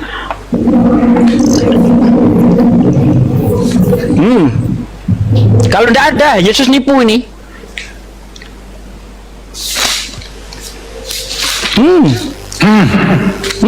Kena. Masih mau kau datang besok? Karena di sini yang diperintah iblis, Bang Andi. Harus Iyalah. ada perintah kepada iblis. Contoh kalau di dalam Al-Qur'an kan wakola Allah itu berfirman kepada para malaikat sujud, ya kan? Jadi Berarti gini. ada perintah malaikat disuruh sujud. Nah, di sini Yesus berkata, iblis disuruh menyembah Tuhan. Di mana ayatnya? Lah itu tadi. Yesus kan mengatakan itu tadi. Dia mengutip Iya, Yesus Ulangan berkata di 6 situ ayat ada 13. tertulis. Berarti Ya. Yesus sedang mengutip tulisan. Jangan ayat itu yang kamu jadikan dasar. Gimana sih orang ini? Contoh ya, di Jalan Sudirman, di situ tertulis dilarang belok kiri. Pas setelah dicek, ternyata ada. Mengakui Torah, tapi kalian sendiri ketika Nah ini diskusi. memberikan penjelasan Torah, Tuhan Torah? mengutip dari Torah kok dari Ulangan 6. Kenapa kalian yang jadi begitu? Sudah Ulangan 6 itu kalian- konteksnya untuk kalian bangsa streaming, Israel. kalian- Kenapa begini, Anda kalian- pakai? Aduh, ini orang nggak ngerti ya. Untuk memahami suatu kata itu harus dilihat saat kata itu diucapkan. Kalian itu mencoba memasukkan pemikiran konsep pemikiran? teologis kalian Ini apa sih? kepada konsep teologi Nggak Kristen. ada. Itu yang keliru. Ini saya tuh. dari ngaco nih. Ngaco nggak ada. Ngaco ini orang Ngaco ini. nggak ada ilmu. So tahu nggak ada ilmunya. Tahu padahal nggak ngerti apa-apa, udah nipu lagi. Nyala penipu, ente yang penipu, makanya dinyahkan dari sini, makanya jangan nipu. Itu tadi ya teman-teman Kristennya ini menipu tadi, ini merubah ayat. Menipu dia. Menipu Ini di dia. sini ini pakar Bible semua. Jangan sembarangan. Ulangan 4 itu kan untuk Bani Israel. Untuk Bani Israel. Bukan iblis. Makanya ketika dia ngomong Ulangan 6 ayat 13, saya langsung tahu ayatnya. Iya betul. Ya penipu tadi teman kamu itu Bogor, itu penipu dia itu. Enggak, dia enggak nipu. Begini itu jalurnya. Enggak, dia bilang gini loh, kenyalah kau penipu kalau tidak ada tertulis. Dia rubah-rubah ayat itu, rubah-rubah data. Gini loh. Hukum di perjanjian lama yang diturunkan Allah kepada Israel itu kan berasal dari Allah kan? Iya. Nah, Yesus Allah turun ke bumi. Buset dah. Itu ayat mana lagi? Allah turun ke bumi ini ayat mana lagi? Ayat apa yang mau kamu pakai untuk membuktikan Allah turun ke bumi ini ayat mana? Balik ke tubuh aja. Padahal berarti. Bang Bogar, saya kasih tahu ya, di dalam 2 Tawarikh 6 ayat 18 dikatakan begini, benarkah Tuhan hendak tinggal bersama kita? Bukankah langit yang mengatasi segala langit tidak sanggup menampungnya? Apalagi rumahku yang kudiami ini. Tuh, Tuhan nggak mungkin datang ke dunia ini. Karena apa? Langit yang menampung segala langit, mengatasi segala langit, tidak sanggup menampungnya. Kok Tuhan turun ke bumi? Ayat mana? Tuhan turun ke bumi ayat mana? Di dalam perjanjian lama? Nggak ada. Nggak ada. Jangan aneh-aneh deh, Bang. Jokowi mau turun ke Sumbar kemarin itu, Bang. Persiapannya itu seminggu itu. Ya, pemerintah daerah udah dikabarin dulu nih bahwa presiden pada hari ini tanggal ini jam sekian akan datang. Wow, sibuk nih semua orang nih. Ya, datang ke Pekanbaru, Bang. Setiap gang dijaga itu. Bentar, saya belum selesai. Bentar. Dengerin dulu, Bang. Dengar, ya. Ini presiden saja mau turun ke daerah, sibuk pemerintah daerah, Bang. Ini yang kejadian yang maha spektakuler. Tuhan mau datang ke dunia, masa nggak ada kabar apa-apa? Masuk akal enggak? Oke, mana perjanjian lama? Oke, saya tunggu. Ada itu. Ayo, mana? Kita katanya ahli Alkitab, masih nggak tahu ayatnya. Lah, justru karena nggak ada itu, makanya saya berani taruhan.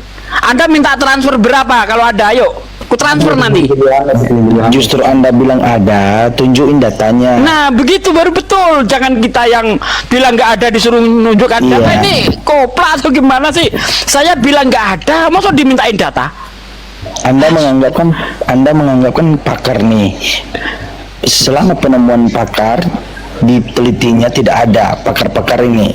Lalu karena Anda menemukannya, tunjukin. Mungkin kami yang salah, ini pakar. Nah, gitu. betul. Tunjukin gitu. Enggak, ini pasti lari nih, kabur bentar lagi. Enggak berani nunjukin. Enggak, dia bertahan dia. Hati-hati kawan-kawan Kristen. Kalau bicara dengan kami, mungkin kalau Anda bicara dengan jemaat Anda, oh ngangguk-ngangguk. Tapi Anda di sini dipertaruhkan itu, ya. Hati-hati, saya sambil tiduran bisa ngelawan pendeta. Silahkan dia buka Bible, saya sambil tidur nggak ngalahin saya kok. Oh, sering saya praktekkan saya sambil tiduran itu. Nggak perlu buka-buka Bible saya.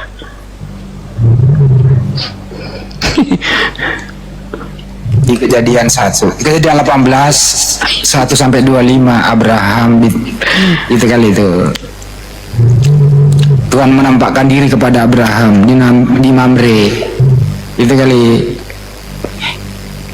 dia pakai Kejadian 18. Konteksnya Yesus, Bang Andi. Konteksnya Yesus.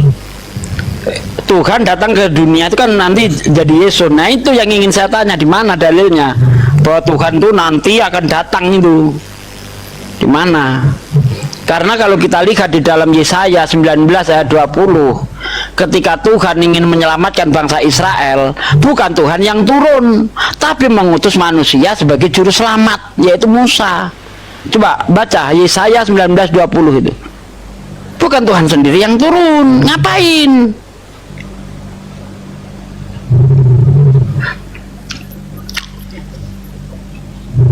Yang aneh lagi ketika katanya Tuhan turun sendiri, tapi justru gagal total. Ketika Tuhan mengutus nabinya Musa, ya kan, berhasil dia membebaskan bangsa Israel dari perbudakan bangsa Mesir. Berhasil nyata. Ketika Tuhan mengutus Nabi Muhammad, ya, di kalangan bangsa Arab yang barbar, hampir seluruh orang Arab masuk Islam. Tuhan datang ke Israel, mati digebukin. Nggak ada keberhasilan apa-apa, nggak ada perbaikan apa-apa. Coba, ngapain turun kalau akhirnya mati bonyok? Nggak ada perubahan apa-apa. Padahal di dalam Daniel 9 ayat 25 dikatakan semenjak firman itu keluar, Yerusalem akan dipulihkan. Apa yang dipulihkan di Yerusalem? Apa yang diberikan di Yerusalem? Yesus datang, Tuhan datang, nggak ada. Dampak nyatanya itu apa ketika Tuhan datang ke dunia itu?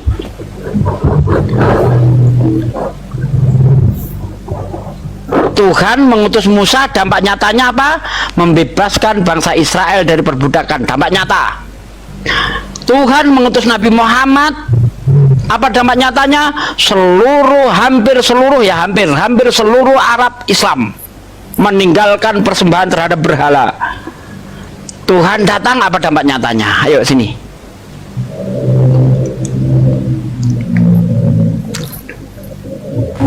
Dampak nyatanya itu ada pade, ditebus. Itu mah janji caleg. Kalau cuma kayak gitu juga pandai saya. Iya kan, yang penting ditebus pade. Itu janji caleg itu bang. Langsung dampak nyata gitu loh, nggak bisa dibantah lagi. Ada. Ya kalau ngutus Nabi lebih berhasil, ngapain dia datang? Nggak ada gunanya juga.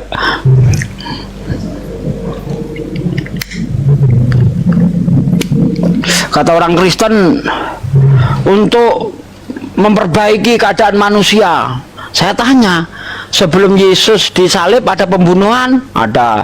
Pemerkosaan? Ada. Setelah Yesus disalib ada pembunuhan? Ada. Pemerkosaan? Oh, lebih banyak. Nah, terus apa yang diperbaiki coba?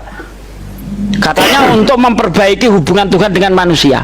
Nah, manusianya malah semakin bejat. Di gereja ada pernikahan sesama jenis. Apa?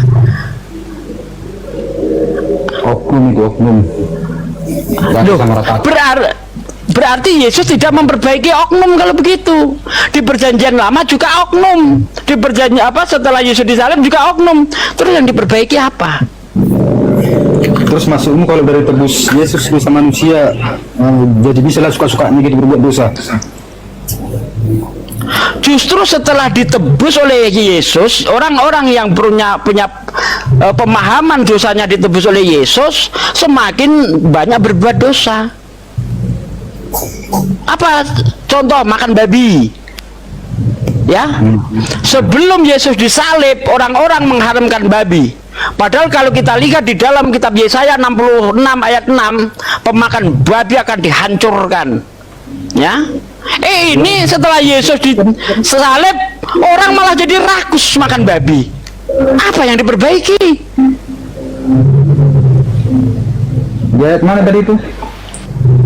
Apa? Yang Anda bilang setelah kematian Yesus orang-orang bisa jadi makan babi. Nah sekarang orang Kristen ini bukannya rakus memakan babi, kok masih tanya ayat? Yang diceritakan itu adalah fakta yang terjadi. Fakta ini yang saya bilang, sebelum Yesus disalib orang-orang pada tidak berani makan babi, orang Yahudi. Iya, kan? ataupun setelah enggak. Yesus disalib kok jadi rakus, jadi pemakan babi. Sebelum Yesus disalib orang-orang patuh terhadap perintah sunat. Setelah Yesus disalib orang-orang pada kulup semua. Apa yang diperbaiki? Justru dengan disalibnya Yesus dosa bertambah-tambah. Kenapa? Karena menurut 2 Yohanes 1 ya, jangan takut untuk berbuat dosa karena kita punya perantara, punya pengantara. Aduh, apa? Ketika Yesus sebelum disalib, hukum Taurat dimuliakan. Setelah Yesus disalib, hukum Taurat dijadikan sampah. Mana ayatnya? Filipi 3 ayat 8. Ini semakin bagus atau semakin hancur sih? Setelah Yesus disalib, coba mikir deh. Dan sebagai tambahan kepada Bogar, di perjanjian lama pun atau di perjanjian lama atau selama Yesus sampai masa Yesus tidak ada kisah bahwa babi itu dimakan.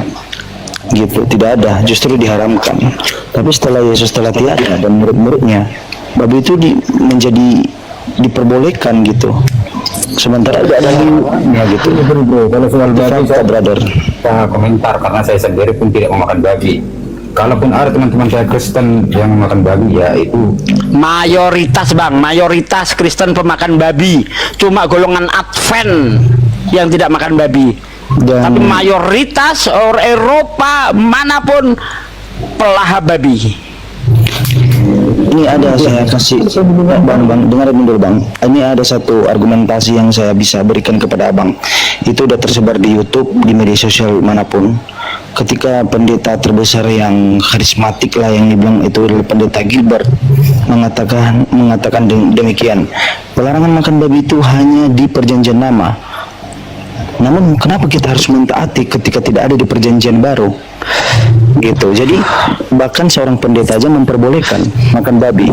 Sementara dia lupa, sabar dulu, sementara dia lupa bahwa Yesus berkata dengan jelas dan tegas di perjanjian baru, tidak ada pun satu titik atau Torah atau iota yang bisa kau tiadakan di perjanjian baru, di perjanjian lama. Pertanyaannya, ketika Gilbert mengatakan itu, dia mentiadakan atau tidak? Gilbert itu adalah pendeta loh. Jadi jangan kamu bilang tidak ada orang Kristen, saya pribadi, tapi mayoritas mengikuti ajaran tersebut yaitu ajaran Barat, memakan babi. Itu sebenarnya tidak bisa. Jelas pengikut Yesus akan mengikuti apa perkataan Yesus. Selesai dia, final.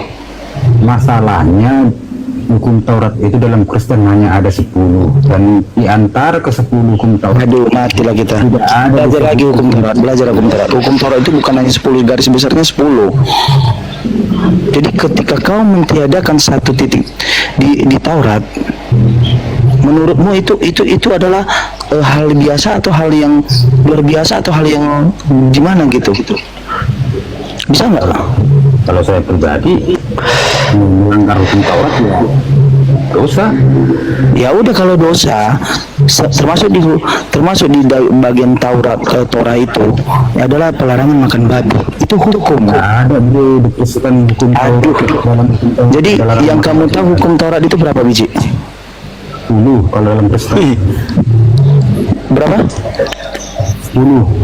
Waduh, itu garis besarnya yang ditampilkan ketika Musa turun dari gunung, dituliskan 10 perintah Allah.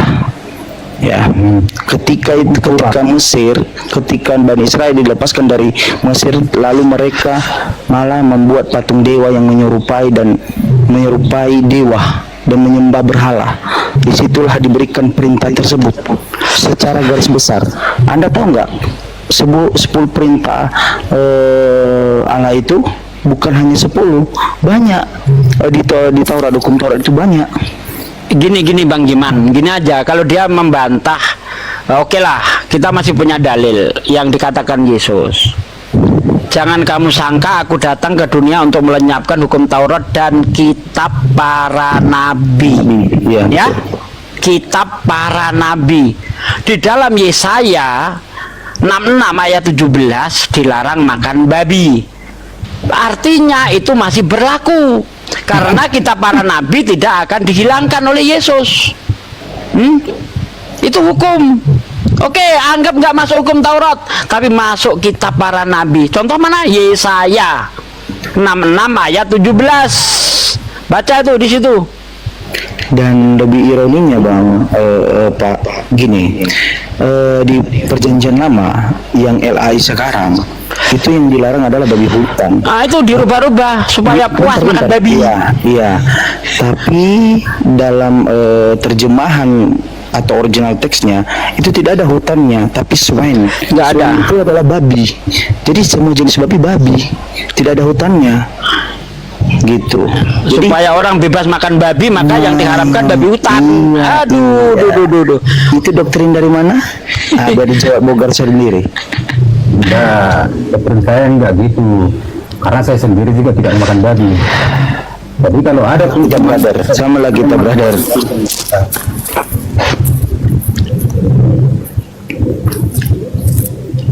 Jadi jangan sama ratakan Kristen itu pasti pemakan babi. Enggak. Saya tidak berbicara berdasarkan minoritas. Yang saya bicarakan mayoritas.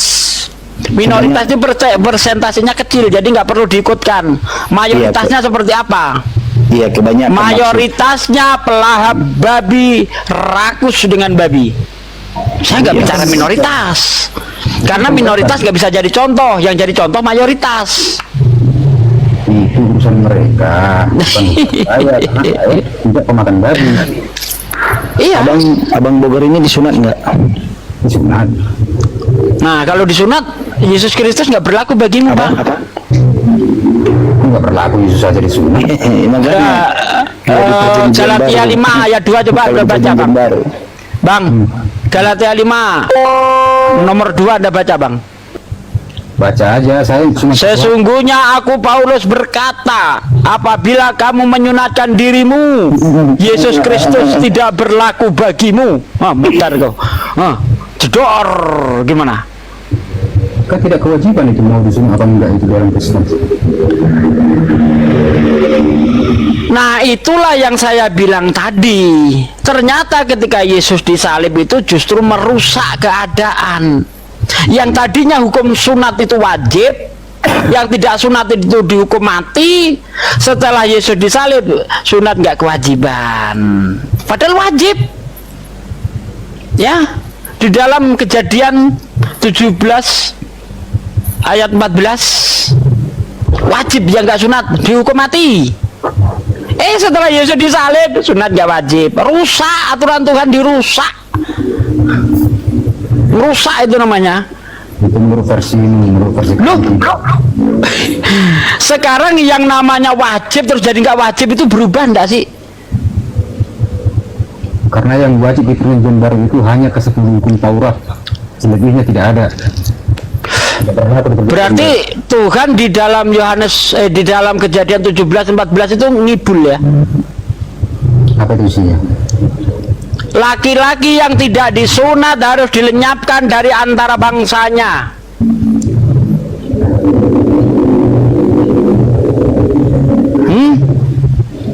Gimana? Kan udah dicabut sama Yesus hukumnya itu. Nah itu makanya saya bilang Yesus disalib ini ngerusak aturan Tuhan.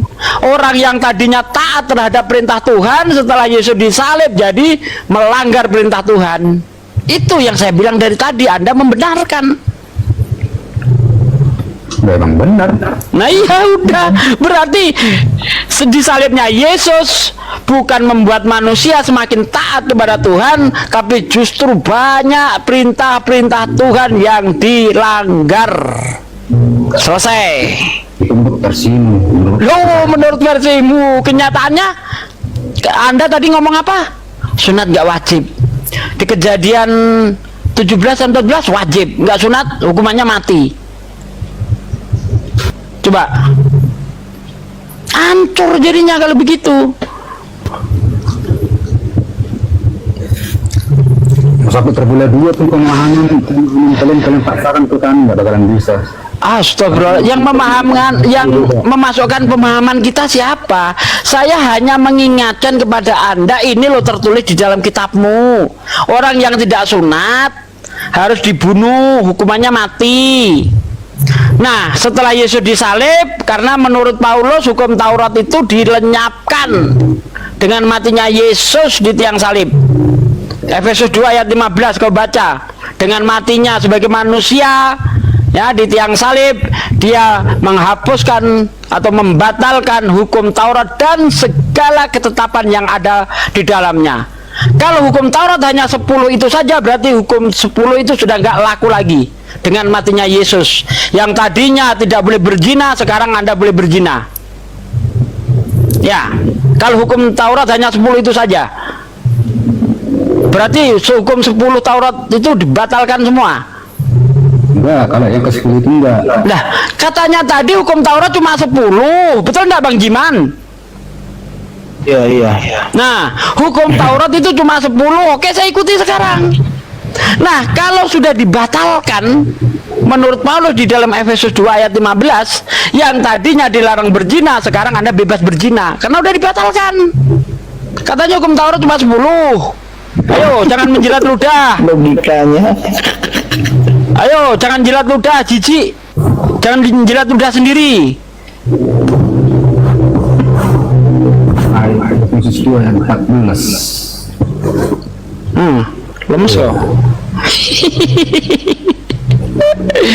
Aduh. Tadi sebenarnya saya mau ke sana dari tadi, tapi nggak tega saya. Tapi dibiarin nekat ini orang ini. Menurutmu hukum Taurat cuma 10, oke? Sebab dialah dan sejahtera kita yang telah mempersatukan kita dan telah meruntuhkan tembok pemisah permusuhan dalam dirinya. Nggak ada di situ dibilang total hukum Taurat itu dihilangkan, nggak ada. Efesus 2 ayat 15 Anda baca baik-baik. 15. Efesus 2 ayat 15 baca. Hukum Taurat cuma 10, pegang baik-baik itu tadi, jangan mencela-mencela ya. Awas, jangan mencela-mencela, nggak boleh, harus konsisten. Sebab dengan matinya sebagai manusia ia telah membatalkan hukum Taurat dengan segala perintah dan ketentuan. Kau, hukum Taurat cuma 10. Di dalam hukum Taurat dilarang berzina. Setelah dibatalkan, Anda bebas berzina. Ya, di hukum Taurat dilarang mencuri. Setelah dibatalkan, Anda bebas mencuri. Oke? Hubungan kalian. Duh, ini gimana sih orang ini kok mencela-mencela? Hukum Taurat ada berapa?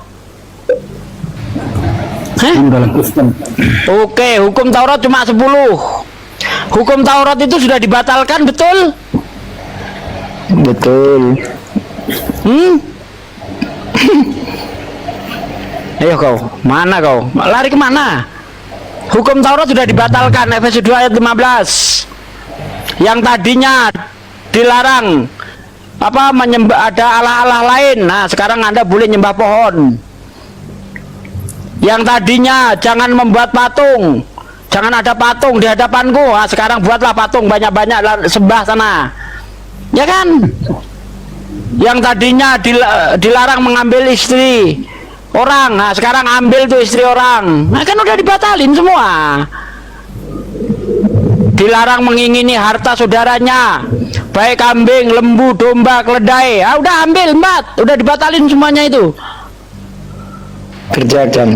Kerjakan. Nah, dosa udah ada yang nanggung kok. Ngapain takut?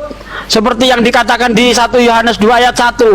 Anak-anakku, hal ini kutuliskan kepadamu supaya kamu jangan berbuat dosa. Namun jika seorang berbuat dosa, kita mempunyai seorang pengantara pada Bapa, yaitu Yesus Kristus. Jadi jangan takut Anda berbuat dosa. Anda punya pengantara, bos. Ngapain takut berbuat dosa? Orang punya pengantara kok. Namun jika kamu berbuat dosa, kita punya pengantara. Tenang saja. Kita punya bodyguard tuh, punya bodyguard. Kalau kita masuk penjara, tenang, nanti ada yang nebus. Maling nggak takut kalau begitu. Pengedar narkoba nggak takut. Tenang aja, masuk penjara paling 2 hari. Nanti juga ditebus. Besok pengedar narkoba lagi. Betul nggak Bang Jiman? Betul. Dan saya mau nambahkan dalam setelah terbatalkannya hukum Taurat 10 perintah Taurat tadi yang disampaikannya, jadi nggak perlu dihormati lagi orang tua, bunuh aja, pukuli suka-sukamu aja, nggak apa-apa kan, Yesus nanti gitu.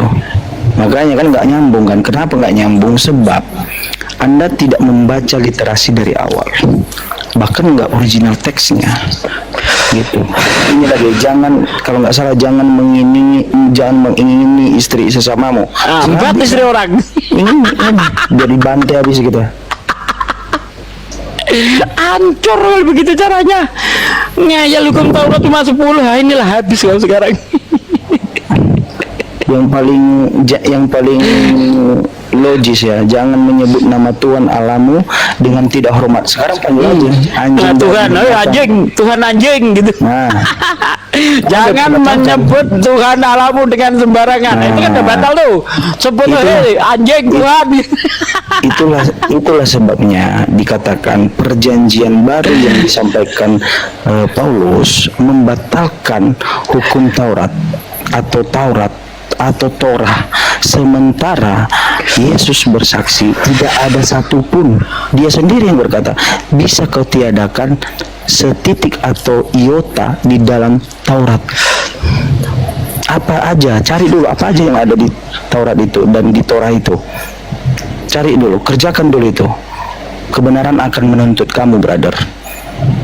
Maka kamu nggak akan mentuhankan Yesus. Percayalah sama aku. Kalau kamu nggak percaya sama aku, paling tidak percaya pada Alkitab.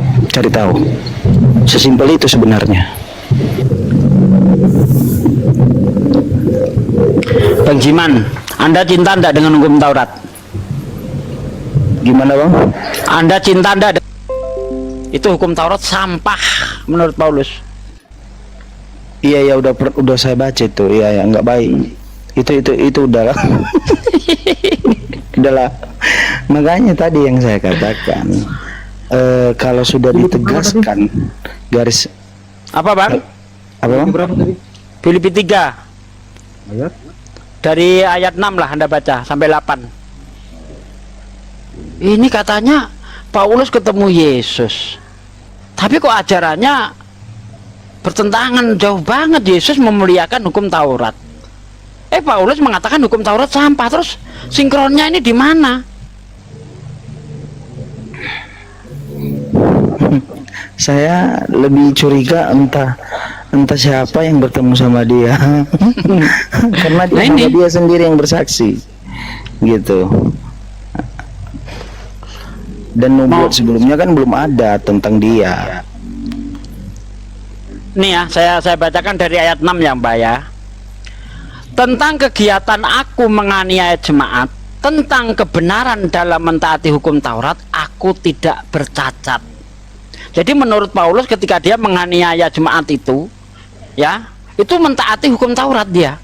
Suci. Tetapi apa yang dahulu merupakan keuntungan bagiku, menganiaya jemaat, membunuh murid-murid Yesus itu keuntungan, ya. Tetapi apa yang dahulu merupakan keuntungan bagiku, sekarang kuanggap rugi karena Kristus. Malahan segala sesuatu yang kuanggap rugi karena pengenalan akan Kristus Yesus Tuhanku lebih mulia daripada semuanya. Oleh karena dialah aku telah melepaskan semuanya itu, melepaskan hukum Taurat dan menganggapnya sampah supaya aku memperoleh Kristus. Jadi setelah Paulus ini mengenal Kristus, dosanya ditebus oleh Yesus, dia menganggap hukum Taurat itu sampah.